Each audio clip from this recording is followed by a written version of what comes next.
चौहान चौहान एक राजपूत कबीला है जिसने शुमाली हिंदुस्तान के कई हिस्सों पर हुकूमत की।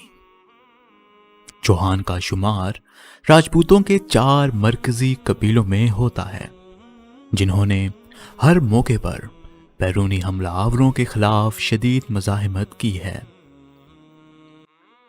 ये अग्निकल सूर्यवंशी राजपूत हैं। चौहान राजपूतों ने मगरबी और शुमाली हिंदुस्तान की कई रियासतों पर हुकूमत की है।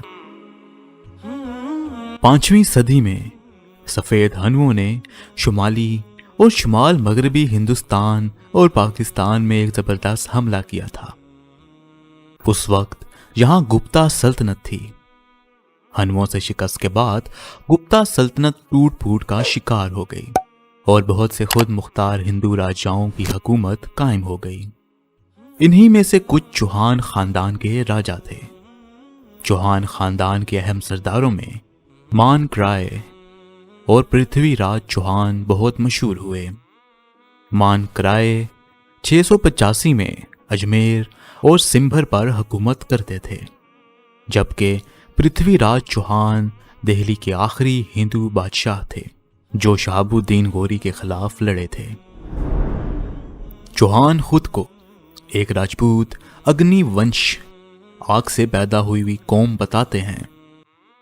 कुछ तारीखी हवालों के मुताबिक जट्टों की गोतें चट्ठा, चीमा, गोंदल और बहुत सी कई गोतें चौहान कौम से ताल्लुक रखती हैं।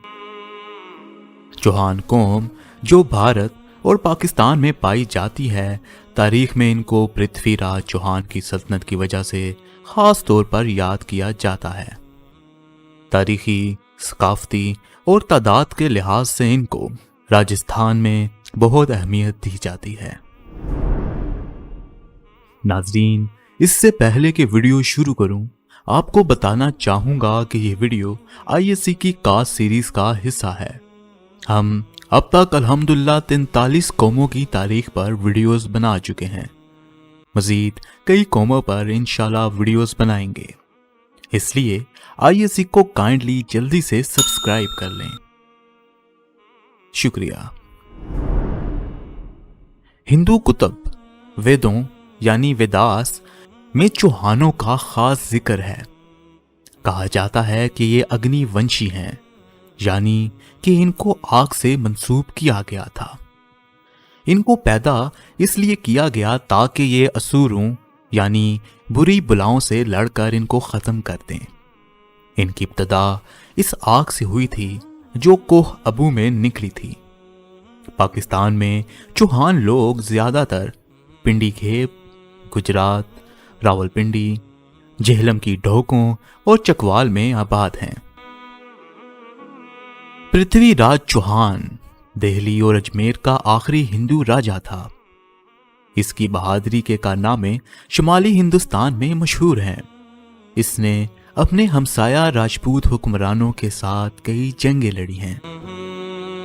जे चंद जो कि कन्नौज के राजा थे, इनकी लड़की संजुक्ता और पृथ्वीराज चौहान आपस में बेहद मोहब्बत करते थे। इस वजह से पृथ्वी ने संजोक्ता को उठाकर इसके साथ शादी कर ली। इस पर इसकी जे चंद से दुश्मनी हो गई थी।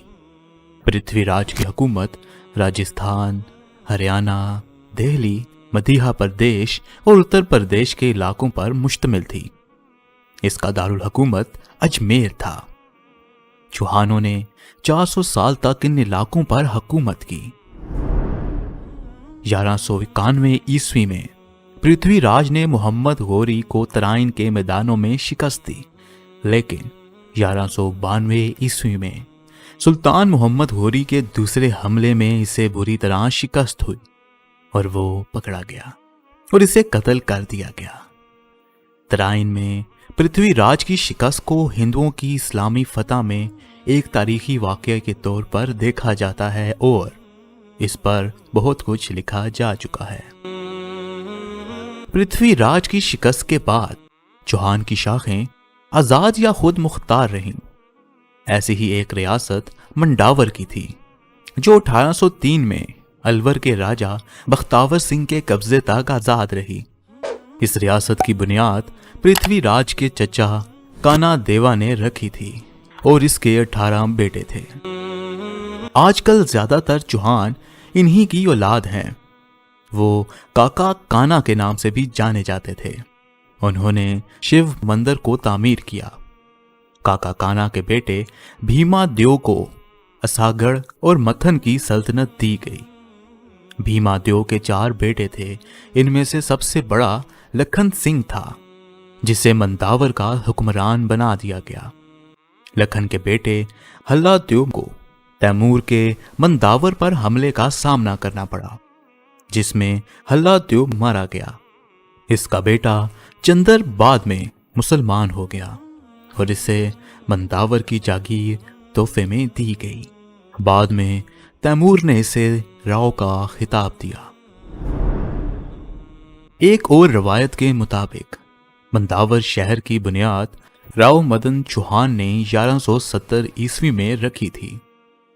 हलाजी मदन की नस्ल से थे, जिनका पोता चंदर मुसलमान हुआ और इसे राव का खिताब मिला। राव चौहान रथ के इलाके पर हुकूमत करते थे। ये अलवर रियासत का हिस्सा था और शुमाल मगरबी सरहद पर वाक़या है। चंदर के इस्लाम कबूल करने के साथ ही रथ के चौहानों के सरबराह का ओहदा राजदेव को दे दिया गया, जो कि मंडावर के बानी राव मदन पाल की नस्ल में 6 नंबर पर थे। रथ चौहानों की नस्ब के बारे में मुतजाद रवायात हैं। इन्हें 2 शाखों निमराना और सदमख में तकसीम किया जा सकता है। निमराना, जो राजा संगत की औलाद हैं, पृथ्वीराज के भाई चाहर देव के पड़पोते थे। निमराना के आगे चलकर मजीद 2 कबीले हैं, राठ और भगोता। ये दोनों कबीले गुड़गांव से आए थे। निमराना चौहान ज्यादातर जनूबी हरियाणा में पाए जाते थे। नाजरीन, 1947 में तकसीम के बाद रथ के इलाके मुसलमान चौहान और हरियाणा के चौहान सब पाकिस्तान हिजरत कर गए। ये अब पाकिस्तानी पंजाब के जनूबी और मगरबी ज़िला में पाए जाते हैं। पंजाब के ज्यादातर चौहान रांगड़ थे, जो हरियाणा में रहते थे। रांगड़ राजपूतों ने इस्लाम कबूल कर लिया था। इनकी अक्सरियत अंबाला, करनाल, रोहतक, गुड़गांव और हिसार के इलाकों में पाई जाती थी। 1901 की मर्दमशुमारी के मुताबिक चौहानों की कुल आबादी 1,01,380 थी। इस आबादी का 63% रेवाड़ी रांगड़ थे, जो इस वक्त गुड़गांव में रहते थे। हरियाणा के चौहानों को अक्सर राव के नाम से जाना जाता है, जो कि एक लक़ब है, ना कि कबीले का नाम। बस्ती पंजाब में खास तौर पर माझा के इलाके के ज्यादातर चौहान खुद को जाट समझते थे। तकसीम के बाद तकरीबन तमाम रांगड़ चौहान पाकिस्तान हिजरत कर गए। नाज़रीन, ये थी चौहान कौम की तारीख। इसी के साथ आज की वीडियो का इख्तिताम करता हूँ। ISC की कास्ट सीरीज अभी भी जारी है। अगर आप अपने कबीले या कौम पर वीडियोस बनवाना चाहते हैं तो कमेंट बॉक्स में ज़रूर लिखें, या फिर ISC के फेसबुक पेज पर मैसेज कर दें। और प्लीज़ एक दूसरे को कमेंट बॉक्स में गाली मत दें, बल्कि दलील का इस्तेमाल करें। इससे आपकी सेहत पर अच्छा असर पड़ेगा। शुक्रिया। खुदा हाफिज।